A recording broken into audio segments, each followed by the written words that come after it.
ഹരി ഓം.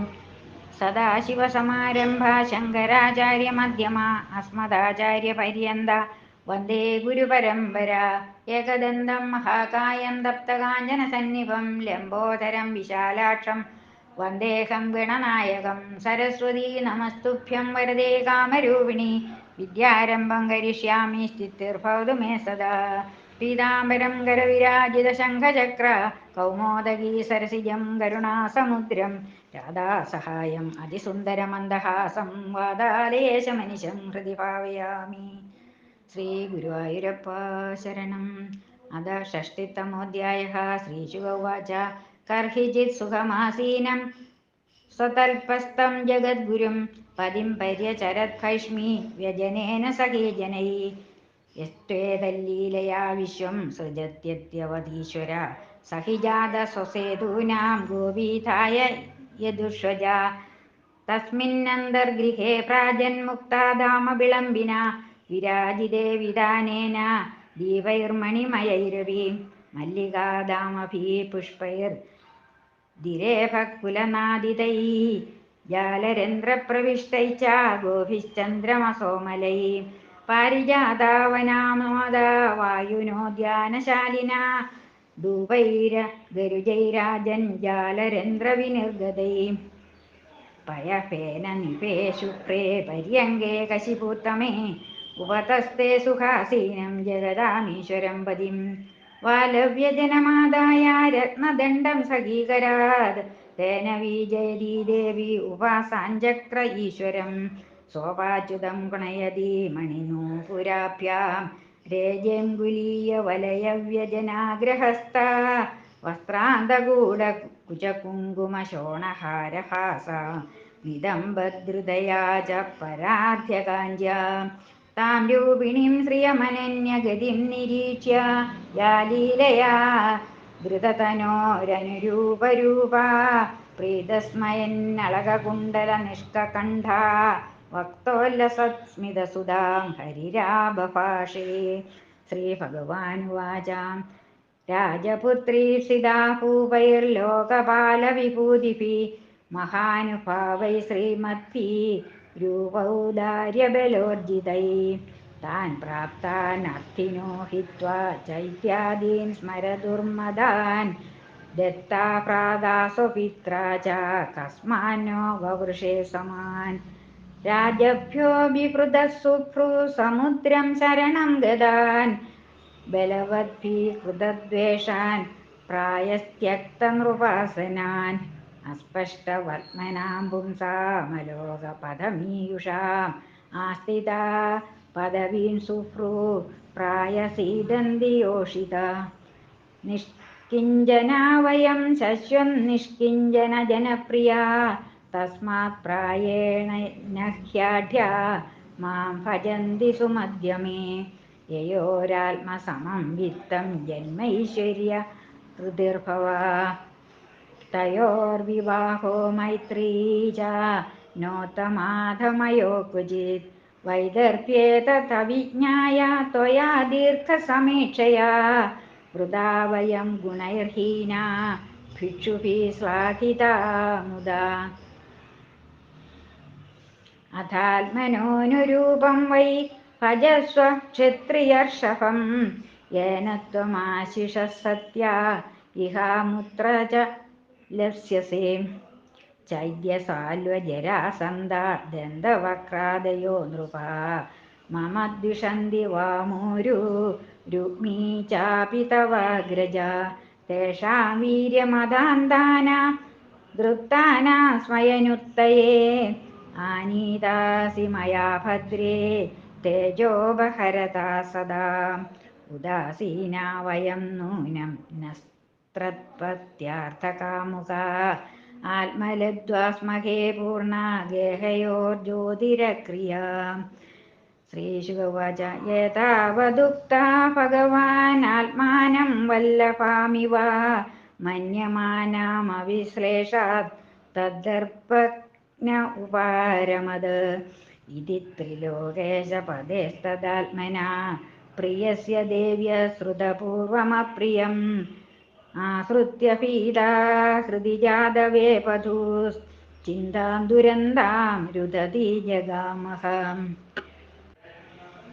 പദാസുജാതേന നഖാരുണസ്ത്രിയാ ഭുവം ലിഖന്ത്യശ്രുഭിരഞ്ജനാസിതൈ ആസിഞ്ചതി കുങ്കുമരുഷിതൗ സ്തനൗ തഥാവതോ മുഖ്യതി ദുഃഖരുക്തവാ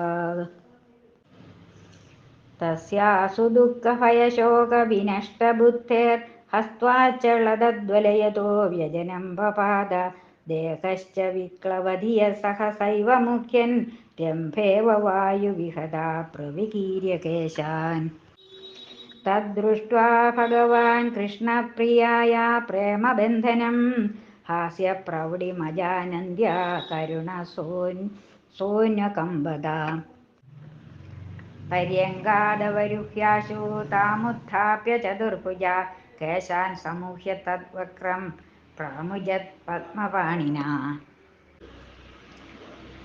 പ്രമുര്ജാശ്രുകലേ നേത്രേ സ്തനൗ ചോപഹതൗ ശുചാ ആശ്ലിഷ്യ ബഹുനാ രാജന്നനന്യവിഷയാൻ സതീം സ്വാന്ത്വയാമാസ സാന്ത്വജ്ഞാ കൃപയാ കൃപണാം പ്രഭു ഹാസ്യപ്രൗഢിഭ്രമച്ചിത്താ മതദർഹാം സദാം ഗതി ശ്രീഭഗവാനുവാച മാമാ വൈദർഭ്യസൂയേഥാ ജാനേ ത്വാം മത്പരായണാം ത്വദ്വചാ ശ്രോതുകാമേന ക്ഷോള്യാചരിതമംഗനേ മുഖം ച പ്രേമസംരംഭസ്ഫുരിതാധരമീക്ഷിതും കടാക്ഷേ പാരുണാപാംഗം സുന്ദരഭ്രൂകുടീതടം അയം ഹി പരമോ ലാഭോ ഗൃഹേഷു ഗൃഹമേദിനാം യന്നർമ്മൈർനീയതേ യാമ പ്രിയയാ ഭീരുഭാമിനി ശ്രീശുക ഉവാച സൈവം ഭഗവതാ രാജൻ വൈദർഭീ പരിസാന്വിതാ ജ്ഞാത്വാ തത്പരിഹാസോക്തിം പ്രിയത്യാഗഭയം ജഹൗ ബഭാഷ വൃഷഭം പുംസാം വീക്ഷന്തി ഭഗവന്മുഖം സവ്രീഡഹാസരുചിരാ സ്നിഗ്ധാപാംഗേന ഭാരത രുക്മിണ്യുവാച നന്യേവമേദരവിന്ദവിലോചനാഃ യദ്വൈ ഭവാൻ ഭഗവതോ സദൃശീ വിഭൂമ്നാ ക്വസ്വേ മഹിമ്യഭിരതോ ഭഗവാത്രധീശ ക്വാഹം ഗുണപ്രകൃതിരഞ്ജഗൃഹീതപാദാ സത്യം ഭയാദിവ ഗുണേഭ്യ ഉരുക്രമാന്താ ചേദേ സമുദ്ര ഉപലംബനമാത്ര ആത്മാ നിത്യം തദിന്ദ്രിയഗണൈകൃതവിഗ്രഹസ്ത്വം ത്വൽസേവകൈർനൃപപദം വിദുതം തമോന്ധം തത്പാദപദ്മമകരന്ദജുഷാ മുനീനാം പദ്മാസ്ഫുടം നൃപശുഭിർനനു ദുർവിഭാവ്യം യസ്മാദലൗകികമിവേഹിതമീശ്വരസ്യ ഭൂമം തവേഹിതമധോ അനുയേ ഭവന്തം നിഷ്കിഞ്ചനോ നനു ഭവാൻ നയതോസ്തി കിഞ്ചിത് യസ്മൈ ബലിം ബലിഭുജോ വിഹരന്ത്യജാദ്യ നത്വാ വിദന്ത്യസുദൃഹോऽന്തകമാഠ്യതാന്ധാ പ്രേഷ്ടോ ഭവാൻ ബലിഭുജാമഭിതേതി തുഭ്യം ത്വം വൈ സമസ്തപുരുഷാർത്ഥമയഃ ഫലാത്മാ യദ്വാം ചയാ സുമതയോ വിസൃജന്തി കൃഷ്ണം തേഷാം വിഭോ സമുചിതോ ഭവതഃ സമാജ പുംസസ്ത്രിയാശ്ചരതയോ സുഖദുഃഖിനോർന ത്വം ന്യസ്തദണ്ഡമുനിഭിർഗതിതാനുഭാവാ ആത്മാത്മദശ്ച ജഗതാമിതി മേ വൃതോസി ഹിത്വാ ഭവത്പൂർവ ഉദീരിതകാലവേഗാ ദുസ്ത്വാ ശിശോബ്ജഭവനാകപതിം കുതോന്യേ ജാഡ്യം വജസ്തവ ഗദാഗ്രജയസ്തു ഭൂപാൻ വിദ്രാവ്യശാരംഗനിനദേന യഹർത്ഥമാം ത്വാം സിംഹോ യഥാ സ്വബലിമീശ പശൂൻ സ്വഭാഗം തേഭ്യോ ഭയാത് യദുദതീം ശരണം പ്രപന്യ യദ്വാം ജയാ നൃപശിഖാമണയോം ഗവൈന്യ ജായന്തനാഹുഷ ഗയാദയ ഐകപത്യം രാജ്യം വിസൃജ്യ വിവിശുർ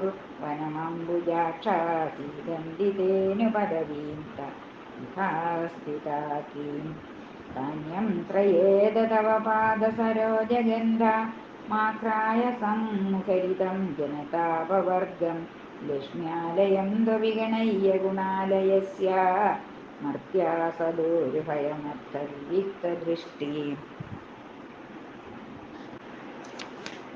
तं त्वानुरूपमभजं जगदामधीश आत्मानमत्र च परत्र च कामपूरं स्यान्मे तवाङ्घ्रिरणं श्रुतिभिर्प्रमन्द्या यो वै व्रजन्तमुपयात्यनृतापवर्गा तस्यासुरच्युतनृपा भवतोपदिष्ट स्त्रीणां गृहेषु खरघोषविधालभृत्या यत्कर्णमूलमरिकर्षणनोपयायाद् युष्मत्कथा मृडविरिञ्जसहासु गीता त्वक्मसृरोमनखकेशपिनन्धर्मन्धर् मांसास्तिरक्तकृमिवेट् कफपित्तवादं जीवश्चवं भजति कान्तमधिर्विमूढा या ते पदाब्जमकरन्दमजिघ्रतीस्ते अस्त्वम्बुजाक्ष मम ते चरणानुराग आत्मन्यदस्य मयि चानतिरिक्तदृष्टे गर्भस्य वृद्धय उपात्तरज्योतिमात्रो मामीशसे तदुहन परमानुकम्पा नैवाळीकमहं मन्ये वजस्ते मधुसूदन अम्बाय इव हि प्राया कन्यायास्यद्यतिकुचित् वृथायाश्चापि पुंश्चल्या मनोऽप्येति नवं नवं बुधोऽसदिन्न विहृयात्तां विप्रदुभयश्च्युता श्रीभगवानुवाच साग्रे तत्रोदुकामैस्त्वं राजपुत्री प्रलम्बिता मयोदिदं यदन्वाथा सर्वं तत्सत्यमेव हि यान् यान् कामयसे कामान् मय्यकामाय भामिनी सन्धिह्येकान्तभक्तायास्तव कल्याणि नित्यदा उपलब्धं पतिप्रेमा पातिवृत्यं च तेन के यत्त्वा कैश्चाल्यमानाय न धीर्मय्यपकर्षिता ये मां भजन्ति दाम्पत्ये तपसा व्रतचर्यया कामात्मानोपवर्गेशं मोहिता मम मायया मां प्राप्य मानिन्यपवर्गसम्पदं वाञ्छन्ति ये सम्पद एव तत्पदिं ते मन्दभाग्या निरयेऽपि ये नृणां मात्रात्मकत्वान्निरयसु सङ्गमाम् दिष्ट्या गृहेश्वर्यसकृन्मयि त्वया कृतानुवृत्तिर्भवमोचनी खलैः सुदुष्करासौ सुतरां दुराशिषो ह्यशुम्भराय निर्दिञ्जुषस्त्रिया न त्वादृशीं प्रणयिनीं गृहिणीं गृहेषु पश्यामि मानिनि यया स्वविवाहकाले प्राप्ता नृपा नवगणैर्यहोहरो मे प्रस्तावितो द्विज उपसृतसत्कदस्य प्रादुर्विरूपकरणं युधि निर्जितस्य प्रोद्वाहपर्वणि च तद्वथमक्षगोष्ठ्यां दुःखं समुत्तमसहो स्मदयोगभीत्या नैवाब्रवी किमपि तेन वयं जिदास्ते दूतस्त्वयात्मलभने सुविविक्तमन्त्र प्रस्तापितो मयि चिरायदि शून्यमेतत् मत्वा जिहास इदमङ्गमनन्ययोग्यं तिष्ठेत तत्त्वयि वयं प्रतिनन्दयाम श्रीशिवोवाच एवं सौरदसंलापैर्भगवान् जगदीश्वर स्वरतो रमया रेमे नरलोकं विडम्बयन् तथा न्यासामपि विभुर्गृहेषु गृहवानिव आस्थितो गृहमेदीयान् धर्मान् लोकगुरुहरीन् इति श्रीमद्भागवते महापुराणे पारमहंस्यां संहितायां दशमस्कन्धे उत्तरार्धे कृष्णरुक्मिण्यसंवादो नाम षष्टितमोऽध्यायः। सर्वत्र गोविन्दनामसङ्कीर्तनं गोविन्द गोविन्द हरि ओम्। നാരായണ നാരായണ. ദശമസ്കന്ധം 60-ാമത്തെ അധ്യായം കർഹിച്ചിൽ അധ്യായമാണല്ലോ ഇപ്പോൾ നമ്മൾ കേട്ടത്. കർഹിച്ചിൽ എന്ന് പറഞ്ഞാൽ ഒരിക്കലുണ്ടായൊരു സംഭവം വർണ്ണിക്കുകയാണ് ശിശുപാൽ മഹർഷി. ശ്രീകൃഷ്ണ രുക്മിണിമാരുടെ ഗൃഹസ്ഥ ജീവിതത്തിലെ അവർ സുഖമായിട്ട് കഴിയുന്നൊരു കാലഘട്ടത്തിൽ ഉണ്ടായൊരു സംഭവം. ഒരിക്കൽ രുക്മിണിയുടെ ശയ്യയിൽ സുഖമായിട്ട് ഇരിക്കുകയായിരുന്നു അത്രേ ഭഗവാൻ. സഖികളൊക്കെ കൂടി വന്ന് ചാമരമൊക്കെ വീശുന്നുണ്ട്. അങ്ങനെ സ്വതൽപസ്ഥം ജഗൽഗുരുവായിട്ടുള്ള ഭഗവാൻ ഇരിക്കുകയാണ്. ഒരിക്കൽ കർഹിതുൽ സുഖമാസീനം സ്വതൽപസ്ഥം ജഗൽഗുരും പതിം വല്യചരൽ ഭൈഷ്മി വ്യജനേന സഖീജനൈ. രുക്മിണിദേവി അതുപോലെ തന്നെ ചാമരൊക്കെ എടുത്ത ഭഗവാന്റെ സമീപത്ത് നിന്ന് ഭഗവാന് വീശി കൊടുക്കുകയാണ്. ആരാണ് ഈ ഭഗവാൻ? ഭഗവാൻ ഈ ചരാത്മകമായിട്ടുള്ള ലോകത്തേക്ക് സൃഷ്ടിച്ച് രക്ഷിച്ച് സംഹരിക്കുന്നവനാണ്. എന്നാൽ അതേസമയം ജന്മാദി വികാരം ഒന്നുമില്ലാത്തവനാണ് ഇനം ഭഗവാൻ. ജന്മമില്ല, ജനനമില്ല, വളർച്ചയില്ല, മരണമില്ല. അങ്ങനെയുള്ള ഭഗവാൻ ശ്രീ മഹാവിഷ്ണു ലോകമര്യാദകൾ നിലനിർത്താൻ വേണ്ടിയിട്ട് യദുകുലത്തിൽ വന്ന് അവതരിച്ചു, മനുഷ്യരൂപേണ അവതരിച്ചു. അങ്ങനെയുള്ള ഭഗവാനാണ്, ശ്രീകൃഷ്ണനാണ് ഇപ്പോൾ രുക്മിണീദേവിയെ, ലക്ഷ്മീദേവിയായിട്ടുള്ള രുക്മിണീദേവിയെ വിവാഹം കഴിച്ച് സുഖമായിട്ട് കഴിയുന്നതായിട്ട് നമുക്ക് കഥ പറഞ്ഞു തരുന്നത് ശിശുപാൽ മഹർഷി. അങ്ങനെ മനുഷ്യരൂപം സ്വീകരിച്ച ഭഗവാന്റെ അതുപോലെ തന്നെ രുക്മിണീദേവിയുടെ ഗൃഹസ്ഥ ജീവിതത്തിൽ സാധാരണ മനുഷ്യർക്കുണ്ടാകാവുന്ന അല്ലെങ്കിൽ ഉണ്ടാകുന്ന ഓരോരോ അനുഭവങ്ങൾ തന്നെയാണ് നമുക്ക് കേൾക്കാനായിട്ട് സാധിക്കുന്നത്. പലരുടെയും ജീവിതത്തിലുണ്ടായിട്ടും ദാമ്പത്യം ജീവിതത്തിൽ ഇങ്ങനത്തെ പല അനുഭവങ്ങളും ഉണ്ടാകും എന്ന് കാണിക്കുകയാണ് ഇവിടെ. ഭഗവാൻ ആ മുറിയിൽ വളരെയധികം അലങ്കരിച്ച് ഉള്ള മുറി, ശയനമുറിയിൽ രത്നമയങ്ങളായിരിക്കുന്ന ഭദ്രദീപങ്ങളൊക്കെ കൊളുത്തി വച്ചിരിക്കുന്ന മുറിയിൽ അലങ്കാരങ്ങളാൽ വളരെ മനോഹരമായിരിക്കുന്ന ആ മുറിയിൽ നല്ല ശുഭ്രമായിട്ടുള്ള വിരിപ്പൊക്കെ വിരിച്ചുകൊണ്ടും പട്ട് തലയിണയിലൊക്കെ തലവെച്ചുകൊണ്ടൊക്കെ അങ്ങനെ ലോകേശ്വരനായിട്ടുള്ള ഭഗവാൻ ഇരിക്കുകയാണ്. ആ ഭഗവാനെ രുക്മിണീദേവി ഇങ്ങനെ ശുശ്രൂഷിച്ചു കൊണ്ടിരിക്കുന്നു. പുറത്താണെങ്കിൽ നല്ല ഉദ്യാനം. ആ ഉദ്യാനത്തിൽ നിന്ന് പാരിജാത പുഷ്പങ്ങളുടെയൊക്കെ സുഗന്ധം അങ്ങനെ ഒഴുകി വരുന്നു.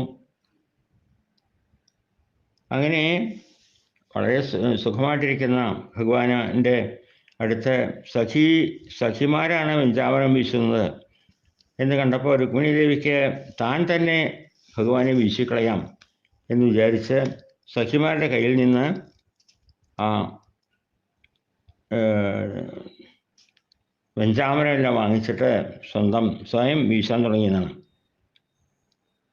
വാലവ്യജനമാതായ രത്നദണ്ഡം സഖീകരാൽ തേന വിജയതീ ദേവി ഉപാസാൻ ചക്ര ഈശ്വരം. ആ ഈശ്വരനായിട്ട് തൻ്റെ ഭർത്താവിനെ അങ്ങനെ താൻ തന്നെ സേവിക്കാം എന്ന് തീരുമാനിച്ചു എന്നാണ്. അങ്ങനെ വീശുന്ന സമയത്ത് രുക്മിണീദേവിയുടെ കൈകളിലും കാലുകളിലൊക്കെ ഇട്ടിരിക്കുന്ന വളകളുടെയൊക്കെ ശബ്ദം, മനോഹരമായിട്ടുള്ള ശബ്ദം, വെഞ്ചാമരം കൊണ്ട് വീശിക്കൊണ്ടിരിക്കുന്ന സമയത്ത് കൈകളൊക്കെ ചലിക്കുമ്പോൾ സ്തനങ്ങളും കുജങ്ങളൊക്കെ അതിൻ്റെ സംസർഗ നിമിത്തം ചലിക്കുന്നത് കണ്ട് അതിൻ്റെ ഒക്കെ മനോഹാരിത ആസ്വദിച്ചുകൊണ്ടും ഒക്കെ ഏറ്റവും പ്രകാശിച്ചു രുക്മിണീദേവി എന്ന് പറയുന്നു. അങ്ങനെ ഭഗവാന്റെ അടുത്ത് നിന്ന് അലങ്കാരങ്ങളൊക്കെ ധരിച്ചുകൊണ്ട് വീശുന്ന രുക്മിണിക്ക് ഒരു പ്രത്യേക പ്രകാശം ഉണ്ടായിരുന്നു. അങ്ങനെ ഭഗവാൻ ഈ മനുഷ്യലോകത്തിൽ ലീലയാടാൻ വേണ്ടിയിട്ട് ഒരു രൂപം സ്വീകരിച്ച് ഭൂമിയിൽ അവതരിച്ചിരിക്കുന്ന ഈ ഭഗവാന്റെ പത്നിയായിട്ട് വന്നിരിക്കുന്ന ദേവിയാണ് രുക്മിണി എന്ന് പറയുകയാണ്. ലക്ഷ്മി ദേവി തന്നെയാണ് രുക്മിണി ദേവി. ദേവനായിരിക്കുമ്പോൾ ദേവീ ശരീരം കൊണ്ടും മനുഷ്യനായിട്ടിരിക്കുമ്പോൾ മനുഷ്യ ശരീരത്തോടും കൂടിയും ഭഗവാനെ ആശ്രയിച്ചു കൊണ്ടിരിക്കുകയാണ്. അങ്ങനെ സുഖമായിട്ടിരിക്കുന്ന സമയത്ത് ഭഗവാൻ ചോദിക്കുകയാണ്, പ്രതീക്ഷിക്കാത്തൊരു ചോദ്യം ആണ് ഭഗവാൻ ചോദിച്ചതാണ്. രാജപുത്രീപ്സിതാ ഭൂപൈർ ലോകപാല വിഭൂതിഭി മഹാനുഭാവൈ ശ്രീമദ്ഭി രൂപൗദാര്യ ബലോർജിതൈ. പറയാണ് ദേവി, ഞാനിപ്പോൾ ഇങ്ങനെ ആലോചിച്ചുകൊണ്ടിരിക്കുകയാണ്, നമ്മുടെ വിവാഹം നടക്കുന്ന സമയത്ത് എത്ര രാജാക്കന്മാരാണ് നിന്നെ വിവാഹം കഴിക്കാനായിട്ട് തയ്യാറായിട്ട് വന്നത്. യൗവനവും ഔദാര്യവും ദേഹബലവും ഒക്കെയുള്ള ഗുണങ്ങൾ തികഞ്ഞവരായിട്ടുള്ള മഹാനുഭാവന്മാരായിട്ടുള്ള രാജാക്കന്മാർ നിന്നെ കല്യാണം കഴിക്കാനായിട്ട് വന്നു. പക്ഷേ നീ അവരെ ഒന്നും സ്വീകരിച്ചില്ല. എന്തുകൊണ്ടാണ് എന്നെ തന്നെ സ്വീകരിച്ചത്? ആ രാജാക്കന്മാർക്കൊന്നും സദൃശനല്ല ഞാൻ. പ്രത്യേകിച്ച് ഇപ്പോൾ യദുകുലത്തിലാണ് ഞാൻ ജനിച്ചത്. യദുകുലത്തിൽ ജനിച്ചവർക്ക് രാജ്യഭാരമില്ല. അതുകൊണ്ട് എനിക്കിപ്പോൾ രാജാവാകാനൊന്നും സാധിക്കില്ലല്ലോ. നിന്റെ കുലം അങ്ങനെയല്ലല്ലോ. നിന്റെ കുലത്തിന് രാജാധികാരമുണ്ട്. വിദർഭ രാജകുമാരിയാണ് നീ. അപ്പോൾ ഈ രണ്ടുപേർക്കും തമ്മിൽ ഈ ഒരു കാര്യത്തിൽ രാജ്യഭാരം എന്നുള്ള കാര്യത്തിൽ നമുക്ക് രണ്ടുപേർക്കും തമ്മിൽ ഒരു ചേർച്ചയില്ലല്ലോ. അങ്ങനെ ഇരിക്കുമ്പോൾ നീ എന്തുകൊണ്ടാണ് എന്നെ ഭരിക്കാൻ കാരണം, എന്നെ വിവാഹം ചെയ്യാൻ കാരണം?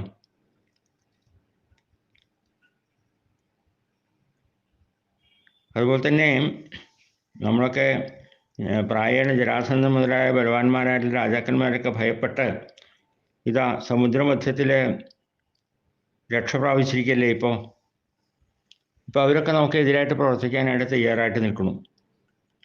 നമുക്കാണെന്ന് രാജാധികാരവും ഇല്ല. അപ്പോൾ ഞാൻ ആലോചിക്കാം, നിനക്ക് ഇങ്ങനെ ഒരു ഗതികേട് വന്നില്ല. ഇങ്ങനെ ഒരാളെ വിവാഹം കഴിച്ചുകൊണ്ടല്ലേ ഈ ദ്വാരകയിലൊക്കെ വന്ന് താമസിക്കേണ്ടതായിട്ട് വന്നത്. അവിടെ ഒരു ചർച്ചയില്ലായ്മ തോന്നണില്ലേ ദേവി? അതുപോലെ തന്നെ നമ്മളൊക്കെ എങ്ങനെയാണ് കഴിഞ്ഞുകൂടുന്നത്, ഏതു വിധത്തിലാണ് എന്നുള്ളതൊന്നും പലർക്കും അറിയില്ല. യാദവന്മാരായിട്ട് ഞങ്ങളൊക്കെ ലോകത്തിന് ചേരുന്ന വിധത്തിലുള്ള മാർഗത്തെ അല്ലല്ലോ ആശ്രയിച്ചിരിക്കുന്നത്, ലോകാതീതമായിട്ടുള്ള മാർഗത്തെയല്ലേ ആശ്രയിച്ചിരിക്കുന്നത്. അങ്ങനെയുള്ള പുരുഷന്മാരെ ആശ്രയിക്കുന്ന സ്ത്രീകൾ പ്രായേണ വളരെയധികം ബുദ്ധിമുട്ടുന്നതായിട്ട് അനുഭവത്തിൽ കാണാം, ക്ലേശിക്കുന്നവരായിട്ട് കാണാം. എപ്പോഴും ദരിദ്രന്മാരാണ് നമ്മളതിനർത്ഥം. ഒന്നുമില്ലാത്തവരാണ്. ഒന്നുമില്ലാത്ത ജനങ്ങൾക്ക് എന്നെപ്പോലുള്ളവരൊക്കെ സ്നേഹമുള്ളൂ. അതല്ലാതെ വലിയ ശ്രേഷ്ഠന്മാരായിട്ടുള്ളവർ, ആഢ്യന്മാരായിട്ടുള്ളവർ, ധനാഢ്യന്മാരൊന്നും ഞങ്ങളെ സ്നേഹിക്കാറില്ല. നിനക്ക് അങ്ങനെയല്ലല്ലോ. ധാരാളം പണമുള്ള രാജ്ഞിയല്ലേ നീ, സുന്ദരിയാണ് നിനക്ക്. അങ്ങനെയുള്ള നിനക്ക് ധനമില്ലാത്തവനെ വിവാഹം കഴിച്ച് ജീവിക്കാൻ ഉണ്ടായൊരവസ്ഥ അതും കഷ്ടമായിട്ട് തോന്നുകയാണ്. പിന്നെ ജാതക ചേർച്ചയൊക്കെ നോക്കുകയാണെങ്കിൽ സൗന്ദര്യവും ഐശ്വര്യവും ഒക്കെ നോക്കണ്ടേ, നമ്മൾ പരസ്പരം നോക്കേണ്ടതല്ലേ. അങ്ങനെയാണെങ്കിൽ ജാതകം ചേരും എന്നൊക്കെ പറയുള്ളൂ. അങ്ങനെ എല്ലാം കൊണ്ടും ചേർച്ചയുള്ളവർക്കല്ലേ വിവാഹം ചെയ്യാനും ഒക്കെ സാധിക്കുള്ളൂ. ഉത്തമന്മാരും അധമന്മാരും തമ്മിൽ വിവാഹബന്ധം അത് ഒരിക്കലും സുഖമായിട്ട് വരില്ല. അത്തരം വിവാഹ ജീവിതത്തിൽ പലപ്പോഴും ബുദ്ധിമുട്ടുകൾ ഉണ്ടാവുകയാണ് പതിവ്. അതുകൊണ്ട് നീ ഇത്തരം കാര്യങ്ങളൊന്നും ആലോചിക്കാതെയല്ലേ എന്നെ വിവാഹം ചെയ്യാൻ തയ്യാറായത്. നമുക്ക് തമ്മിലൊരു സാദൃശ്യമില്ലായ്മ നിനക്ക് അനുഭവപ്പെടുന്നില്ലേ? എന്തായാലും നിനക്ക് ഇങ്ങനെ അബദ്ധം പറ്റിയെന്ന് നിനക്ക് തോന്നുന്നുണ്ടെങ്കിൽ അതിന് കാരണക്കാരാരാന്ന് നോക്കൂ. ഈ നാരദൻ മുതലായിട്ടുള്ളവരൊക്കെ എൻ്റെ മഹത്വമൊക്കെ പറഞ്ഞുകൊണ്ട് എന്തെങ്കിലുമൊക്കെ പറഞ്ഞിട്ടുണ്ടാവും. അതെല്ലാം കേട്ടുകൊണ്ട് നീ അത് വിശ്വസിച്ച് എന്നെ വിവാഹം കഴിക്കാൻ തയ്യാറായതാണോ? വൈദർഭ്യേതൽ അഭിജ്ഞായ ത്വയാ ദീർഘസമീക്ഷയാ വൃഥാ വയം ഗുണൈർഹീന ഭിക്ഷുഭി ശ്ലാഘിതാം മുധാം. എന്തായാലും വിവാഹം കഴിച്ചു. അതുകൊണ്ട് നിന്റെ ആഗ്രഹങ്ങളും നിന്റെ മനസ്സിലുള്ള സങ്കല്പങ്ങളും എല്ലാം സാധിച്ചു കഴിഞ്ഞു എന്ന് നിനക്ക് തോന്നുന്നുണ്ടോ? അങ്ങനെ തോന്നാൻ സാധ്യതയില്ല. വേണമെങ്കിൽ ഒരു കാര്യം ചെയ്യാം, ഇനിയും ഈ ലോകത്തിലുള്ള ജീവിതകാലം മുഴുവൻ സുഖമായിട്ടിരിക്കാൻ വേണ്ടി, അതുപോലെ തന്നെ പരലോകത്തിലും സൗഖ്യം അനുഭവിക്കാൻ വേണ്ടി ആരോടാണ് ചേർന്നാലാണ് നിനക്ക് സാധിക്കുക? അതെല്ലാം ആർക്കാണ് സാധിപ്പിക്കാൻ കഴിയുക? അപ്രകാരം യോഗ്യനായിട്ടുള്ളൊരു ക്ഷത്രിയനെ ആശ്രയിക്കുന്നതിന് തെറ്റൊന്നുമില്ല. ദാനം മുതലായിട്ടുള്ള സൽക്രിയകൾ ചെയ്യുന്നവർക്കാണല്ലോ പുണ്യം ലഭിക്കുക, പരലോകത്തിലൊക്കെ സുഖം കിട്ടുക. അങ്ങനത്തെ ആൾക്കാർക്കല്ലേ. അതിന് ധനം വേണം. ദാനമൊക്കെ ചെയ്യണമെങ്കിൽ ധാരാളം ധനം വേണ്ടേ? അതുകൊണ്ട് നല്ല ധനാഢ്യനായിട്ടുള്ള ഒരു ക്ഷത്രിയനെ വിവാഹം കഴിക്കുന്നതല്ലേ നല്ലത്. അങ്ങനെ ആലോചിക്കുമ്പോൾ എന്നെ വിവാഹം കഴിച്ചത് വളരെ കഷ്ടമാണ് എന്ന് പറയാം. കാരണം എൻ്റെ ധനമൊന്നുമില്ല. ശിശുപാലൻ മുതലായ രാജാക്കന്മാർ ഇപ്പോഴും നിന്നെ വിവാഹം കഴിക്കാൻ ഒരുപക്ഷെ തയ്യാറായി എന്ന് വരും.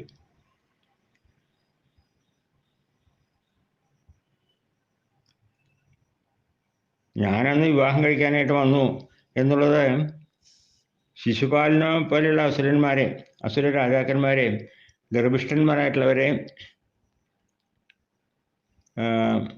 അവരുടെ മതം, അഹങ്കാരത്തെ ഒന്ന് ശമിപ്പിക്കണം എന്ന് വിചാരിച്ചിട്ടാണ്. അല്ലാതെ ഇപ്പം നിന്നെ തന്നെ കല്യാണം കഴിക്കണം എന്നുള്ളൊരു മോഹം കൊണ്ട് വന്നതൊന്നുമല്ല.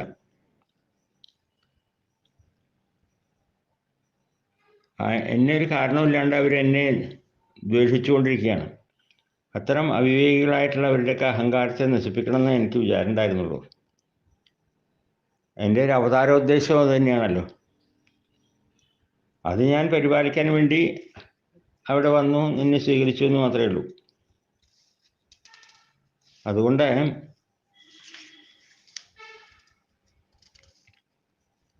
ഇത്തരം കാര്യങ്ങളൊക്കെ ആലോചിച്ച് നോക്കുമ്പോൾ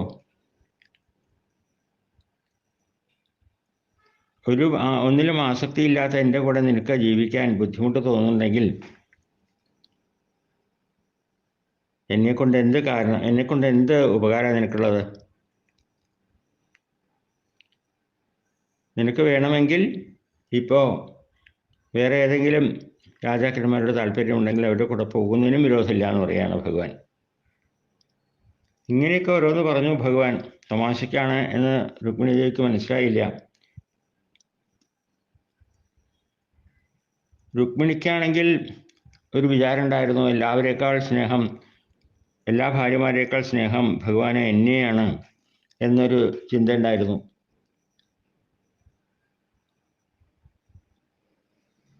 അതുകൊണ്ട് ലേശമൊരു അഹങ്കാരം ഉണ്ട് രുക്മിണിക്ക് എന്ന് വേണമെങ്കിൽ ഭഗവാൻ നിശ്ചയിച്ചിട്ടുണ്ടാവാം. അതൊന്ന് ശമിപ്പിക്കണം എന്നുള്ള തീരുമാനത്തിൽ മാത്രമല്ല രുക്മിണിയുടെ പ്രണയ കലഹത്തിലുണ്ടാകുന്നൊരു ഭംഗിയുണ്ടല്ലോ. എപ്പോഴും അങ്ങനെയാണല്ലോ, സ്ത്രീകൾക്ക് പ്രണയകലഹം മൂലം പരസ്പരം എന്തെങ്കിലുമൊക്കെ പറഞ്ഞുകൊണ്ട് ദേഷ്യപ്പെട്ടുകൊണ്ടൊക്കെ സംസാരിക്കുമ്പോൾ ഒരു പ്രത്യേക സൗന്ദര്യം ഉണ്ടാവും. അതുകൊണ്ട് ആനന്ദിക്കാനും ഉള്ള വിചാരത്തോടു കൂടിയാണ് ഭഗവാൻ ഇത്രത്തോളമൊക്കെ പറഞ്ഞിട്ടുണ്ടാകുക. എന്തായാലും ഇത്രയൊക്കെ പറഞ്ഞാൽ ഭഗവാൻ മിണ്ടാതിരിക്കുകയാണ് ചെയ്തത്. അപ്പോൾ രുക്മിണിക്ക് വല്ലാതെ വിഷമായി. എന്താണ് ഭഗവാൻ ഇങ്ങനെയൊക്കെ പറയണതാവോ? ഇതുവരെ ഇത്തരം വാക്കുകളൊന്നും ഭഗവാനിൽ നിന്നുണ്ടായിട്ടില്ല. തന്നെ ഉപേക്ഷിക്കാനുള്ള തയ്യാറെടുപ്പാവോ എന്നൊരു ഭയം ഹൃദയത്തിൽ വ്യാപിച്ചു എന്നാണ്. ശരീരമൊക്കെ വിറയ്ക്കാൻ തുടങ്ങി. രുക്മിണിക്ക് ഭഗവാൻ ഇങ്ങനെയൊക്കെ പറഞ്ഞു വെച്ചിട്ട് ഭഗവാനോടൊരു ദേഷ്യമൊന്നല്ല തോന്നിയത്, വല്ലാത്ത ദുഃഖം. നേരം പോക്കാണ് ഭഗവാൻ പറഞ്ഞതെന്ന് വിചാരിക്കാൻ പോലും സാധിച്ചില്ല രുക്മിണിക്ക്. കാരണം ഇങ്ങനെയൊന്നും ഒരിക്കലും പറയേണ്ടതായിട്ടില്ല ഇതിനു മുമ്പ്. ഭഗവാന് പോലും എന്നിൽ അസന്തോഷം ഉണ്ടായോ? എന്താണ് അതിന് കാരണം എന്നൊക്കെ ചിന്തിച്ചുകൊണ്ട് വല്ലാത്ത വികാരത്തിനൊക്കെ അടിമപ്പെട്ട് എന്താ പറയേണ്ടതെന്ന് മനസ്സില്ലാതായി തീർന്നു. ഇടത്തെ കാൽനഖം കൊണ്ട് ഭൂമിയിൽ നിന്ന് വരച്ചുകൊണ്ട് നിൽക്കുന്നു രുക്മിണി ദേവി. തനിക്ക് ഈ ഭൂമിയിലേക്കാണ് പ്രവേശിക്കാൻ ഒരു സാധ്യതയുണ്ടോ എന്ന് നോക്കുകയാണോ എന്ന് തോന്നും അങ്ങനെ നിൽക്കണം കണ്ടാൽ. അത്ര വിഷമത്തോടു കൂടിയാണ്. ഒരക്ഷരം പോലും ഉച്ചരിക്കാൻ സാധിക്കാതെ ശക്തിയില്ലാണ്ട് മുഖം താഴ്ത്തിക്കൊണ്ട് രുക്മിണി ഇങ്ങനെ നിൽക്കുകയാണ്.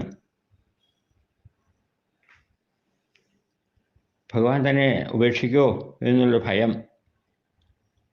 വേണ്ട വിധത്തിൽ കാര്യകാരണങ്ങളെ നിശ്ചയിക്കാൻ ഉള്ള ബുദ്ധി സാമർഥ്യം ഇല്ലാതായി തീർന്നു രുക്മിണിക്ക്.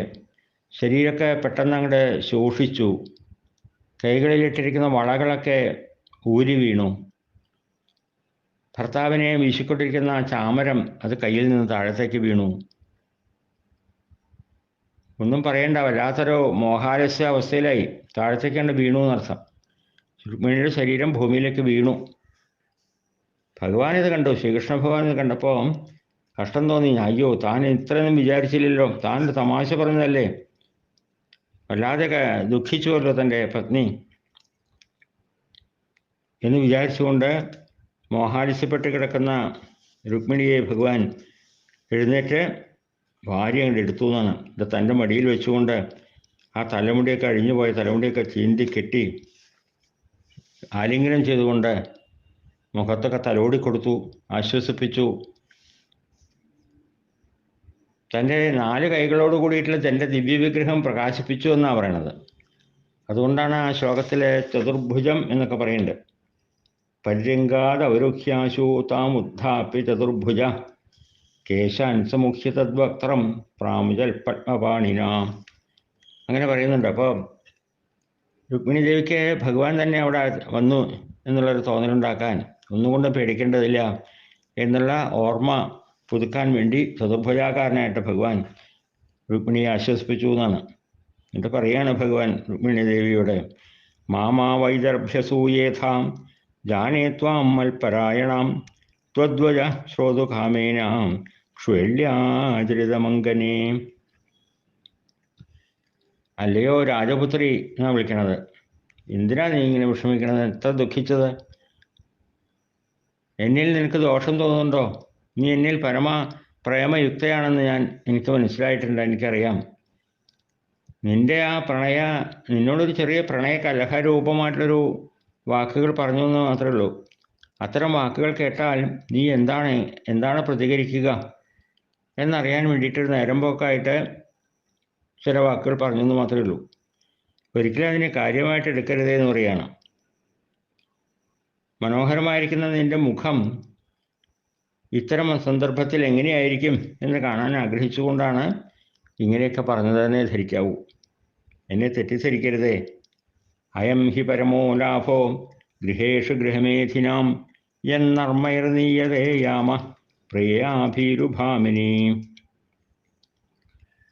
ഇത്തരം ഒരവസ്ഥയൊക്കെ ദമ്പതിമാർ തമ്മിലുണ്ടാകാറില്ലേ? ഗൃഹത്തിൽ വസിക്കുന്നവർക്ക് പലവിധം ദുഃഖങ്ങൾ ഉണ്ടായിക്കൊണ്ടിരിക്കും. അങ്ങനെ ഇരിക്കുന്ന സമയത്ത് ഭാര്യയോട് ചേർന്ന് അല്പസമയം നേരം പോക്കൊക്കെ പറയാം, അതിൻ്റെ ഫലമായിട്ടുണ്ടാകുന്ന ആനന്ദം അനുഭവിക്കുക. അതൊക്കെ സാധാരണയുള്ളതല്ലേ? അതല്ലേ ഗൃഹസ്ഥ ജീവിതത്തിലുള്ളൊരു പരമലാഭം. പിന്നെ എന്ത് വിനോദമായ ഈ ഗൃഹസ്ഥാശ്രമത്തിൽ കിട്ടുക? സാധാരണ ഗൃഹസ്ഥാശ്രമത്തിൽ പുരുഷന്മാരെല്ലാം ഓരോരോ പ്രവർത്തികൾ ചെയ്തുകൊണ്ട് പുറമേ സഞ്ചരിക്കാവും. സ്ത്രീകളാണെങ്കിൽ ഗൃഹത്തിലിരുന്നു കൊണ്ട് ഓരോരോ കർമ്മങ്ങൾ ചെയ്യണു. എപ്പോഴും ദുഃഖങ്ങളാണ് അവർക്ക് അനുഭവിക്കേണ്ടി വരിക. കാരണം ഓരോരോ കാര്യങ്ങൾ നടക്കണ്ടേ, അതിൻ്റെ ഭാരം. ധനം സമ്പാദിക്കണം, വീട് വയ്ക്കണം, കുട്ടികളെ നോക്കണം, എന്തെല്ലാം ഭാരം താങ്ങേണ്ടി വരും. അത്തരം അവസരങ്ങളിലൊക്കെ ദമ്പതിമാർ പരസ്പരം എന്തെങ്കിലും തമാശയൊക്കെ പറയേണ്ട കുട്ടി, അങ്ങനെ ഞാൻ പറഞ്ഞതാണ് എന്നെല്ലാം പറഞ്ഞ് ഭഗവാൻ രുക്മിണിയെ ആശ്വസിപ്പിച്ചു എന്നാണ്. ആവോ, രുക്മിണിദേവിക്ക് സമാധാനമായി. ഏതായാലും തമാശ പറഞ്ഞതാണല്ലോ ഭഗവാൻ. വാസ്തവത്തിൽ തന്നോട് എതിർപ്പൊന്നുമില്ല, തന്നോട് ദേഷ്യമൊന്നുമില്ല എന്ന് മനസ്സിലാക്കിയപ്പോൾ രുക്മിണി ദേവിക്ക് തൻ്റെ ഉള്ളിലുണ്ടായിരുന്ന ആ ഭയത്തെ മറന്നുപോയി. ആ ഭയത്തെ കൊണ്ട് ഉപേക്ഷിച്ചു. എന്നിട്ട് പറയാനായിട്ട് തുടങ്ങുകയാണ്, അല്ലയോ ഭഗവാനെ, അങ്ങ് പറഞ്ഞത് കേട്ടപ്പോൾ ഞാൻ വല്ലാതെ വികാരത്തിനടിമയായി. എനിക്ക് സഹിക്കാൻ പറ്റാത്ത ദുഃഖം തോന്നി.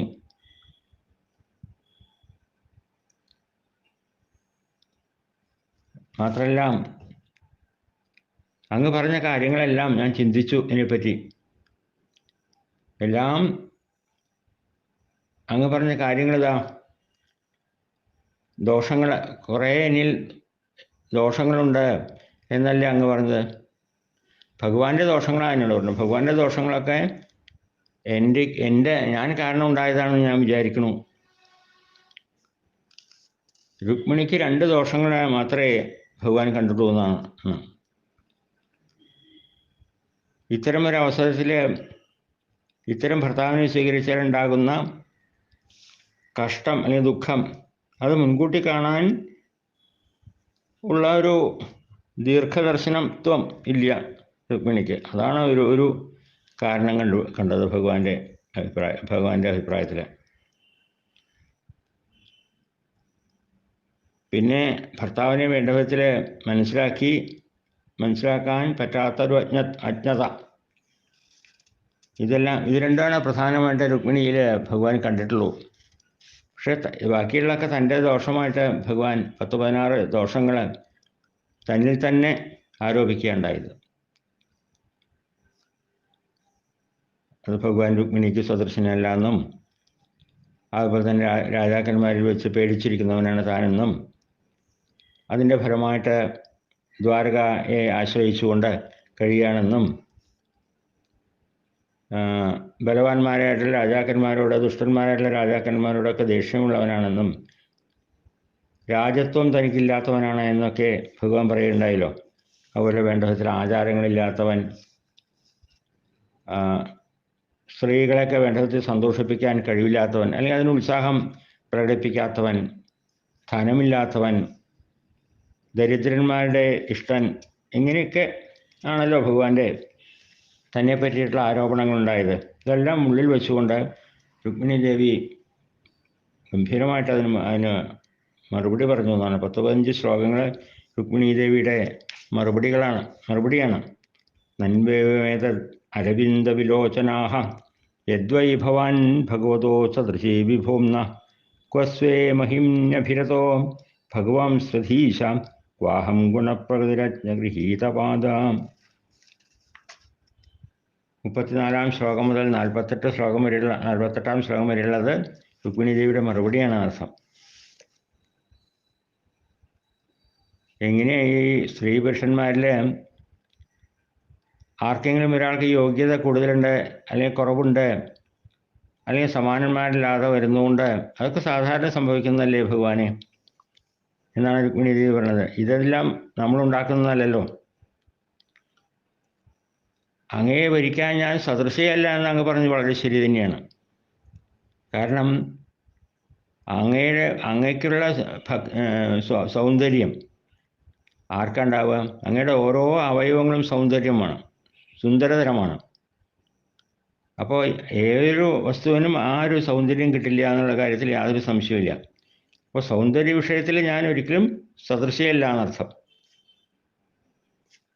ഇവിടെ അങ്ങാണെങ്കിൽ പുരുഷനാണ്, ഈയുള്ളവളാണെങ്കിൽ പ്രകൃതിയാണ്. പ്രകൃതി എന്ന് പറഞ്ഞു കഴിഞ്ഞാൽ സത്വാദി ഗുണങ്ങളെയൊക്കെ ബാധിക്കുന്നവളാണ്. അങ്ങയെ ഒരിക്കലും ഇത് ബാധിക്കണമില്ല, ഈ ത്രിഗുണങ്ങൾ. ആ നിലയ്ക്ക് നോക്കുകയാണെങ്കിൽ നമ്മൾ തമ്മിൽ എത്ര വ്യത്യാസമുണ്ട്? വളരെ വ്യത്യാസമുണ്ട്. എനിക്കും അങ്ങയ്ക്കും തമ്മിൽ എത്രയോ അന്തരമുണ്ട്.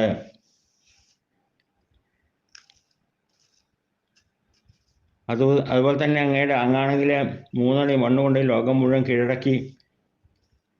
അങ്ങനെയുള്ള ഭഗവാന് ഭയം എന്നുള്ളത് ഇല്ല എന്നർത്ഥം. പക്ഷേ ഒളിഞ്ഞിരിക്കണമെന്നൊക്കെ പറഞ്ഞില്ലേ, അതൊക്കെ സത്യം തന്നെയാണ്.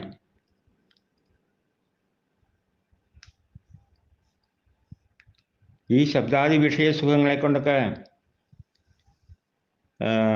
ശോഭിക്കുന്ന രജോഗുണപ്രധാനികളായിട്ടുള്ള രാജാക്കന്മാർക്കൊക്കെ കാണാൻ കഴിയാത്ത വിധത്തിൽ അങ്ങ് ഹൃദയഗുഹയിൽ അങ്ങനെ ആർക്കും കാണാൻ വയ്യാത്ത വിധത്തിൽ പ്രകാശിച്ചുകൊണ്ടിരിക്കുന്നു. സമുദ്രാന്തർഭാഗത്തിൽ ചെന്നിരിക്കുന്നു എന്നൊക്കെ അങ്ങ് പറഞ്ഞു, ശരിയാണെങ്കിലും അതൊന്നും പേടിയുണ്ടല്ലോ. പരമദുഷ്ടന്മാർക്ക് അങ്ങേ കാണാനുള്ള സാധ്യതയില്ല. അതുകൊണ്ട് അങ്ങ് പറഞ്ഞതിൽ തെറ്റൊന്നുമില്ല എന്ന് പറയാണ്.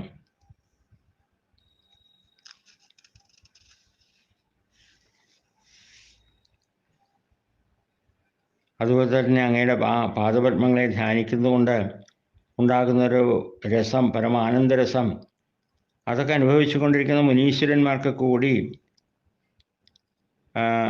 മുനികളുടെ ആ ഗതി കൂടി സ്പഷ്ടമല്ലാതെ ഇരിക്കുമ്പോൾ അങ്ങയുടെ ഗതി അസ്പഷ്ടമാണ് എന്നങ്ങ് പറഞ്ഞല്ലോ.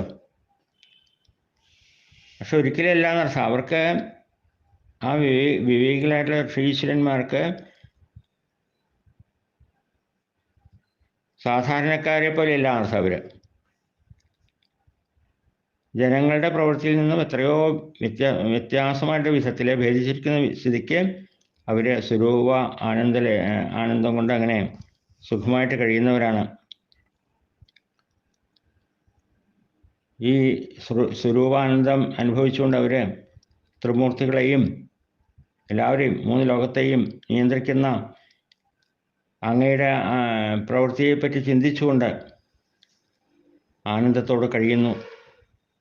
അപ്പോൾ പിന്നെ അങ്ങയുടെ പ്രവൃത്തി അലൗകികം എന്ന് പ്രത്യേകം പറയേണ്ടതില്ലല്ലോ.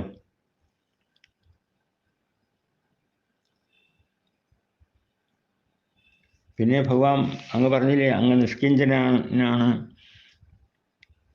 അതൊന്നും പറഞ്ഞതിൽ യാതൊരു തെറ്റുമില്ല എന്ന് പറയാം. അതൊക്കെ സത്യം തന്നെയാണ്. എന്താണെങ്കിൽ അനന്തകോടി ബ്രഹ്മാണ്ടത്തിൻ്റെ ഉള്ളിൽ ഉള്ള എല്ലാ വസ്തുക്കളും അങ്ങയുടെ അംശമാണ്. അങ്ങയെ കൂടാതെ അന്യമായിട്ട് യാതൊന്നുമില്ല. അങ്ങനെയുള്ള ഭഗവാനെ അങ്ങേക്ക് ധനത്തിൻ്റെ ആവശ്യമെന്താ? പരിപൂർണ സ്വരൂപനല്ലേ അങ്ങ്? പരിപൂർണ സ്വരൂപനായിട്ടുള്ള അങ്ങേക്ക് അങ്ങ് നിഷ്കിഞ്ചനം തന്നെയാണ് എന്നുള്ള കാര്യത്തിൽ യാതൊരു സംശയമില്ല. ഒന്നുമില്ലാത്തവൻ ദരിദ്രൻ എന്നുള്ള അർത്ഥത്തിൽ എടുക്കാൻ പറ്റില്ല. അങ്ങ് എല്ലാം ഉള്ളവനാണ്. എല്ലാവരും ആഗ്രഹിക്കുന്നതാണ് അങ്ങയുടെ സാന്നിധ്യം. സകാമ ഭക്തന്മാരായിട്ടുള്ളവർ ഓരോരോ കാര്യങ്ങൾ സാധിക്കാനായിട്ട് ബ്രഹ്മാദി ദേവന്മാരെ ആശ്രയിക്കണു, അവരുടെ പൂജ സ്വീകരിക്കണു. അങ്ങനെ ബ്രഹ്മാദി ദേവന്മാർ അവരുടെ അഭീഷ്ടങ്ങളൊക്കെ സാധിപ്പിച്ചു കൊടുക്കണം. അപ്പോൾ ആഗ്രഹമുള്ളവരൊക്കെ ബ്രഹ്മാദികളെ ആയിട്ടുള്ള ദേവന്മാരെ ആശ്രയിക്കണമെന്ന് മാത്രം. പക്ഷേ അതെല്ലാം അനുവദിച്ചു കൊടുക്കുന്നത് ഭഗവാനെ അങ്ങ് തന്നെയല്ലേ? മഹാപ്രഭുവായിട്ടുള്ള നെഞ്ചിലൂടെ തന്നെയല്ലേ? അങ്ങയിൽ നിന്ന് അന്യനായിട്ട് വേറെന്താ ഉള്ളത്? വേറെ ഒന്നുമില്ല എന്നർത്ഥം. പിന്നെ അങ്ങ് പറഞ്ഞല്ലോ ആഢ്യന്മാരായിട്ടുള്ള ധനാഢ്യന്മാരായിട്ടുള്ള ആൾക്കാരൊന്നും അങ്ങയെ അറിയില്ല. അതും വാസ്തവം തന്നെയാണ്. കാരണം ഈ ധനധാന്യാദി സമൃദ്ധികളെ കൊണ്ടൊക്കെ മതോന്മത്തരായിട്ട് വിചാരശൂന്യന്മാരായിട്ട് അവർ ഇന്ദ്രിയങ്ങളെ സംതൃപ്തിപ്പെടുത്താൻ വേണ്ടി മാത്രം ശ്രമിക്കുന്നു. അതിനു വേണ്ടിയിട്ട് ഓടി നടക്കുന്നു. അത്തരം ആഢ്യന്മാർ അങ്ങയെ സേവിക്കണില്ല. അങ്ങയുടെ മഹത്വം അവർക്ക് അറിയില്ല എന്നർത്ഥം.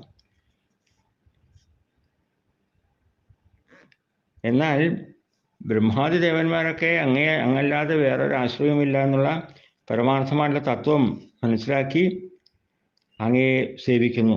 അങ്ങയെ സേവിക്കുന്നവരെ അവരനുഗ്രഹിക്കുന്നു. അങ്ങ് നൽകുന്ന ഐശ്വര്യം മാത്രമല്ലാതെ ഈ ബ്രഹ്മാദി ദേവന്മാർക്ക് വേറെ ഐശ്വര്യം കൊടുക്കാനുള്ള അവരുടെ കയ്യിലൊന്നുമില്ല എന്നർത്ഥം. അവർ ദരിദ്രന്മാരാണ്. ബ്രഹ്മാദി ദേവന്മാർ ദരിദ്രന്മാരാണ്, നിഷ്കിഞ്ചരന്മാരാണ്. അതുകൊണ്ട് അങ്ങയെ സേവിച്ച് അങ്ങ് അവർക്ക് എല്ലാം കൊടുക്കുന്നു.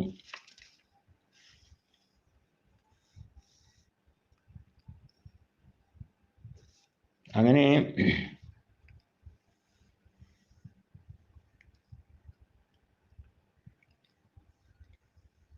അതുപോലെ തന്നെയാണ് ഈ ബ്രഹ്മാദി ദേവന്മാർക്ക് കൂടി അനുഗ്രഹീതനാകാനുള്ള കാരണം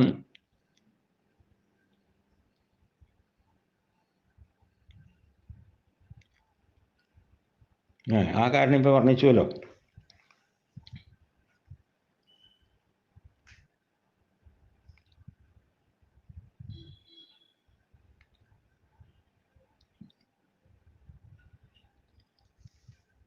പിന്നെ പറയുന്നത് അങ്ങനെ ഓരോരോ ശ്ലോകങ്ങളുടെയും വ്യാഖ്യാനം പറഞ്ഞുകൊണ്ടിരിക്കുകയാണ്. ഭഗവാന്റെ പുരുകങ്ങളുടെ ചലനമൊക്കെ കാലത്തിൻ്റെ ചലനമാണ്, കാലസ്വരൂപമാണ്. എല്ലാ വസ്തുക്കളും ബ്രഹ്മാവ്, മഹേന്ദ്രൻ മുതലായ എല്ലാവരും, ഇന്ദ്രനുമൊക്കെ ഈ കാലവേഗത്തിൽ ഉൾപ്പെട്ട് നശിച്ചു പോകുന്നവരാണ്. അപ്പൊ പിന്നെ ഈ അന്യരായിട്ടുള്ള രാജാക്കന്മാരുടെ കാര്യമൊക്കെ പറയാനുണ്ടോന്നാണ്. എന്തുകൊണ്ടാണ് രുക്മിണി അവരെയൊക്കെ ഉപേക്ഷിച്ച് ഭഗവാന്റെ കൂടെ പോകുന്നത് എന്ന് പറഞ്ഞാൽ അതെല്ലാം ഈ നശ്വരത മനസ്സിലാക്കിയിട്ടാണ് എന്നർത്ഥം. അറിവില്ലാണ്ടെയും ദീർഘാലോചന ഇല്ലാണ്ടെയും അല്ല അങ്ങേ ഞാൻ ഭരിച്ചത് എന്ന് കാണിക്കുകയാണ് രുക്മിണിയുടെ. അങ്ങയെ ഒഴിച്ച് ആർക്കും ഒരു നിത്യത്വമില്ല എന്നർത്ഥം. അന്യരാരും കാലഭീതി ഇല്ലാത്തവരല്ല, എല്ലാവരും കാലത്തിനെ ഭയപ്പെടുന്നവരാണ്.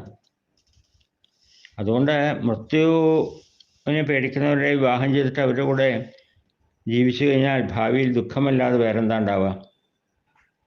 സൗഖ്യമുണ്ടാവണമെങ്കിൽ ഭഗവാനെ തന്നെ ഭരിക്കണം എന്നുള്ളൊരു ദീർഘമായിട്ടുള്ള ആലോചനയാണ് എന്നെ അതിനെ പ്രേരിപ്പിച്ചത്. അതുകൊണ്ട് ഞാൻ അങ്ങയെ ഭരിച്ചു എന്ന് മാത്രം. ഇങ്ങനെ ഓരോരോ ഭഗവാൻ പറഞ്ഞ ഓരോ കാര്യങ്ങളെയും താത്വികമായ നിലയിൽ അതിനെ വ്യാഖ്യാനിച്ചു. അതുകൊണ്ട് തൻ്റെ ആ അവസ്ഥ, താൻ എന്തുകൊണ്ടാണ് ഭഗവാനെ ഭരിച്ചത് എന്നുള്ളതിനെ ന്യായീകരിച്ചു എന്നാണ് രുക്മിണി ദേവി. അത് കേട്ടപ്പോൾ ഭഗവാനും സന്തോഷമായി.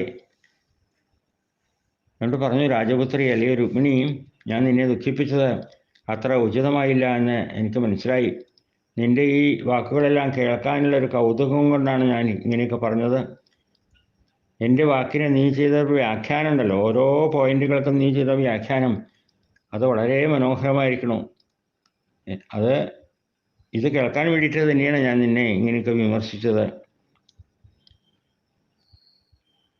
മറ്റുള്ള വിഷയങ്ങളിലൊന്നും ആഗ്രഹമില്ലാതെ നീ എന്നെ തന്നെ ആശ്രയിച്ചുകൊണ്ട് എന്നിൽ അനുരാഗം ഉണ്ടാകാൻ വേണ്ടി എൻ്റെ പാദഭക്തി നീ ആഗ്രഹിക്കണു. അങ്ങനെയുള്ള ഏകാന്ത ഭക്തയായിട്ടുള്ള നിനക്ക് എന്നിൽ ദൃഢമായ ഭക്തി ഉണ്ട് എന്നുള്ളത് കൊണ്ട് ഇനി വീണ്ടും ഒരു ഭക്തി നിനക്ക് തരേണ്ട ആവശ്യമില്ലല്ലോ. അതുകൊണ്ട് എന്നിൽ നിനക്കുണ്ടായ ഈ പരമസ്നേഹം, ഈ പാതിവൃത്യനിഷ്ഠ, അതെല്ലാം എനിക്ക് അനുഭവമായി. ഞാൻ പല വിധത്തിൽ നിന്റെ ബുദ്ധിയൊന്ന് ചലിപ്പിക്കാൻ ശ്രമിച്ചു എന്ന് മാത്രമേ ഉള്ളൂ. പക്ഷെ നിനക്ക് യാതൊരു ചലനവുമില്ല. നിന്റെ പരമോത്കൃഷ്ടമായിട്ടുള്ള ഭാവത്തിന് ലേശവും കുറവ് വന്നിട്ടില്ല എന്ന് എനിക്ക് മനസ്സിലായി.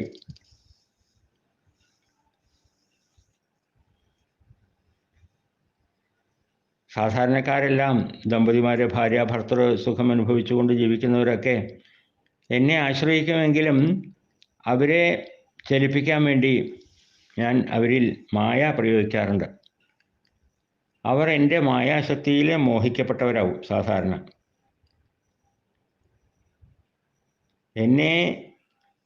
എൻ്റെ മായയെ തരണം ചെയ്യാനാണ് അവർക്ക് സാധിക്കേണ്ടത്. പക്ഷെ പലപ്പോഴും ആർക്കും അത് സാധിക്കാറില്ല. അവർക്കത് സാധിക്കാറില്ല. പരമാനന്ദ സ്വരൂപമായിട്ടുള്ള മോക്ഷം നൽകാൻ വേണ്ടിയിട്ടാണ് എന്നെ ആശ്രയിക്കുന്നതെങ്കിലും നിസ്സാരങ്ങളായിട്ടുള്ള തുച്ഛമായിട്ടുള്ള സുഖങ്ങളെ അവരാഗ്രഹിച്ചുകൊണ്ട് പലപ്പോഴും മായയിൽപ്പെട്ട് തന്നെ അവർ ലക്ഷ്യപ്രാപ്തി നേടാൻ സാധിക്കാതെ ഭാഗ്യഹീനരായിട്ട് ജീവിക്കേണ്ടി വരുന്നു. മനുഷ്യൻ്റെ സ്ഥിതി അതാണെന്ന് പറയുകയാണ് ഭഗവാൻ. വിഷയസുഖങ്ങൾക്ക് അനുഭവിച്ചുകൊണ്ട് ഈ പഞ്ചഭൂതങ്ങളായിട്ടുള്ള ശരീരത്തിൽ ഇരുന്നു കൊണ്ട് ഈ പഞ്ചതന്മാത്രകളും ശബ്ദ സ്പർശാദി രൂപങ്ങളൊക്കെ അനുഭവിച്ചുകൊണ്ടും അങ്ങനെ കഴിയണു. അവര് ഭഗവാനെ തന്നെ പ്രാപിച്ചുകൊണ്ട് സർവ ഉത്കൃഷ്ടമായിട്ടുള്ള സുഖം അനുഭവിക്കണം എന്നുള്ള ആ അവസ്ഥയിലേക്ക് എത്തണില്ല എന്നർത്ഥം. എൻ്റെ മായാമോഹത്തിൽ നിന്ന് അതിക്രമിക്കാൻ അവർക്ക് സാധിക്കണില്ല. അത് നിനക്ക് സാധിച്ചു എന്നുള്ളത് കൊണ്ട് നീ വളരെ ധന്യയായിത്തീർന്നു, ധന്യാണ് എന്ന് ഭഗവാൻ രുക്മിണി ദേവിയെ നിഷ്കാമ ഭക്തിയെ പറ്റി പറയാണ്. നിനക്ക് സദൃശയായിട്ടുള്ള അങ്ങനെ ഒരു സ്ത്രീ ലോകത്തിൽ തന്നെ ഇല്ല എന്ന് പറയാണ്. നിഷ്കാമ ഭക്തിയോടുകൂടിയും പ്രേമം കൊണ്ട് ഭഗവാനെ അനുസരിക്കുന്നതുമായിട്ട് പലരും ഉണ്ടായെങ്കിലും ശരി, രുക്മിണിക്ക് സദൃശയായിട്ട് ഇത്രത്തോളം ഒരു ആർദ്രമായിട്ടുള്ള ഭക്തിയുള്ള ആരും ഇല്ല എന്ന് പറയുകയാണ് ഭഗവാൻ. രുക്മിണി ദേവിയെ അനുമോദിക്കുന്നു. എന്നിട്ട് പറഞ്ഞു, ഞാൻ നിന്നെ അപഹരിച്ചു കൊണ്ടുപോരുന്ന സമയത്ത് യുദ്ധത്തിനായിട്ട് വന്ന നിന്റെ സഹോദരനായിട്ടുള്ള രുക്മിണിയെയൊക്കെ ഞാൻ ജയിച്ച് വിരൂപനാക്കുകയുണ്ടായി. ആ രുക്മിണിയെ പിന്നീട് എൻ്റെ ഏട്ടനായിട്ടുള്ള ബലരാമനാണ് നിഗ്രഹിച്ചത്. ഇത്തരം ദുഃഖങ്ങളൊക്കെ നീ സഹിച്ചു. നിന്റെ സഹോദരനെ നിഗ്രഹിക്കുമ്പോൾ ഉണ്ടാകുന്ന നിന്റെ ദുഃഖം നീ സഹിച്ചു. എന്നിൽ നിന്ന് വേർപെടേണ്ടി വരുമോ എന്നുള്ള ഭയം നിമിത്തം നീ ഒരു വാക്കുപോലും വിരോധമായിട്ട് ആ അവസരത്തിൽ പറഞ്ഞിട്ടില്ല എന്നർത്ഥം. ഇങ്ങനെയുള്ള നിന്റെ സഹനശക്തി, സ്നേഹാധിക്യം, ഇതൊക്കെ തന്നെയല്ലേ എൻ്റെ അനുഗ്രഹത്തിന് പാത്രീഭൂതയാവാൻ ഉണ്ടായ കാരണങ്ങൾ. അവർക്ക് പോലും, ജ്യേഷ്ഠന് പോലും വളരെ സന്തോഷമായി. എൻ്റെ ജ്യേഷ്ഠനും അച്ഛനമ്മമാർക്കും കൂടി അവരൊക്കെ നീ ജയിച്ചിരിക്കുന്നു, അവരോടൊക്കെ നീ എത്രയും സ്നേഹം പ്രകടിപ്പിച്ചിരിക്കുന്നു. അപ്പോൾ അതുകൊണ്ട് ഞാൻ മാത്രമല്ല, അവർ കൂടി നിൻ്റെ പ്രേമപാശത്താൽ ബന്ധിക്കപ്പെട്ടവരായിട്ടുണ്ട്, നിനക്ക് അധീനരായി തീർന്നിരിക്കുന്നു എന്ന് പറയാണ്. അങ്ങനെ ഭഗവാൻ വളരെയധികം എന്താ പറയുക, സുഖം പകരുന്ന സല്ലാപങ്ങളൊക്കെ ചെയ്തുകൊണ്ട് ലക്ഷ്മി ദേവിയുടെ അവതാരമായിട്ടുള്ള രുക്മിണി ദേവിയോട് കൂടി രമിച്ചു എന്നാണ് ശിശുപമേഷ പറയാണ്. ഇത്തരം പ്രവൃത്തി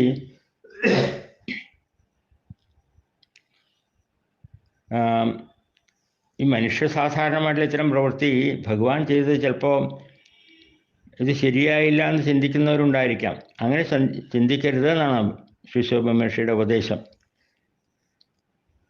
സ്വരൂപാനന്ദത്തിൽ അങ്ങനെ നിമഗ്നനായിരിക്കുന്നവനാണ് ഭഗവാൻ എന്നുള്ളതുകൊണ്ട്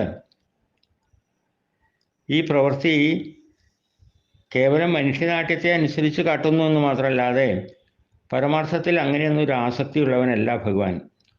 മനുഷ്യനായിട്ട് അവതരിച്ച് മനുഷ്യനാട്യത്തെ അനുസരിച്ച് ജീവിക്കുന്നതുകൊണ്ട് ഈ വിധത്തിൽ പെരുമാറി എന്ന് മാത്രമേ നമ്മൾ മനസ്സിലാക്കാവൂ.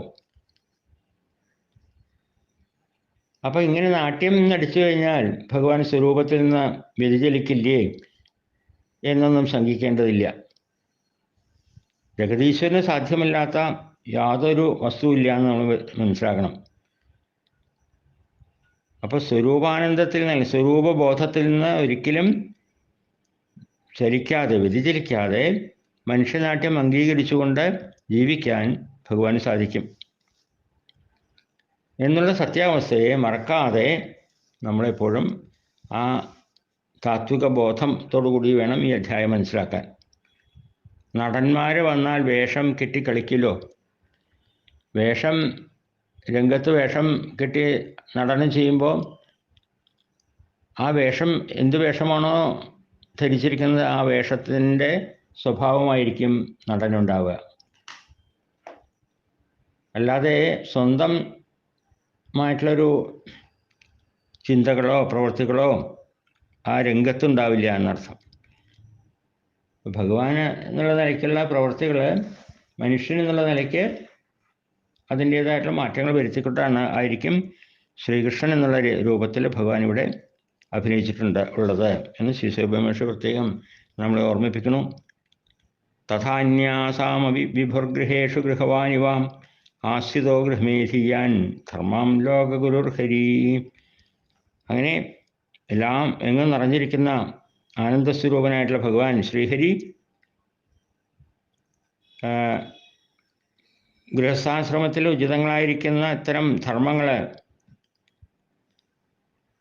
സാധാരണ ഗൃഹസ്ഥാശ്രമി എന്ന നിലയിൽ അതിനെ അംഗീകരിച്ചുകൊണ്ട് ഇത്തരം പ്രവൃത്തികൾ ചെയ്തു എന്ന് പറഞ്ഞുകൊണ്ടാണ് അധ്യായം സമർപ്പിക്കുന്നത്.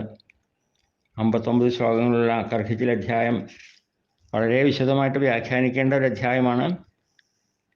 സമയ പരിമിതി മൂലവും അതുപോലെ തന്നെ അറിവിൻ്റെ കുറവ് കൊണ്ടും വേണ്ട വിധത്തിൽ എല്ലാ ആശയങ്ങളും കമ്മ്യൂണിക്കേറ്റ് ചെയ്യാൻ സാധിച്ചിട്ടുണ്ടോ എന്നുള്ളത് അറിയില്ല. എല്ലാവർക്കും നന്മ നേർന്നുകൊണ്ട് ഈ വാക്കുകൾ ഇവിടെ ഉപസംഹരിക്കുകയാണ്. സർവത്ര ഗോവിന്ദനാം സങ്കീർത്തനം. ഗോവിന്ദ ഗോവിന്ദ.